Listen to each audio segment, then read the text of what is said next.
Hello mga lalabs, ayan, dito po ako ng pinakbet. Ayan, ginisa ko na po yan sa mantika, bawang, sibuyas, kamatis, at saka po yung bagoong, at saka yung tinapa. Ayan. Sinama ko po yung ulo kasi gusto ko po yan sinisip-sip mga lalabs.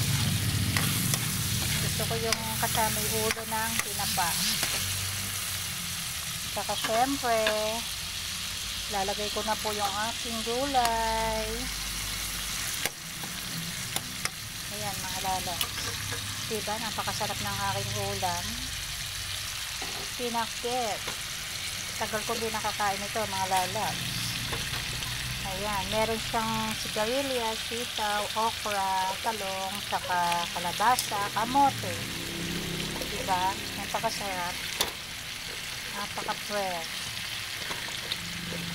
mga lalabs ko. Na-miss ko yan, pinakbet.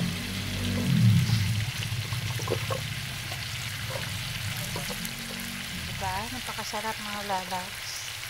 Na-miss ko po talaga. Masarap po talaga yung gulay. Mahilig talaga ako sa gulay mga lalabs ko. Saka, syempre, lalagyan ko po yan ng chicharong baboy mamaya, saka pampalasa na magic. Ayan. Ang hirap maghalo mga lalabs ng iisa ang kamay. Diba? Syempre, may chicharong baboy po yan. Sasamahan ko yung chicharong baboy. At yung kawali ko mga lalabs ay tumatabi niyo. Pag naghalo. Diba o sarap? Pinakbet na masarap. Siyempre lalagyan ko siya ng pangsahog na chicharon. Saka siyempre yung tinapa. Diba? At mamaya palalambutan ko na lang po ito ng konti. Sasabawan ko na. At siyempre konting magic na lang at chicharon. Luto na. Yun lang po mga lalabs. Thanks po panonood.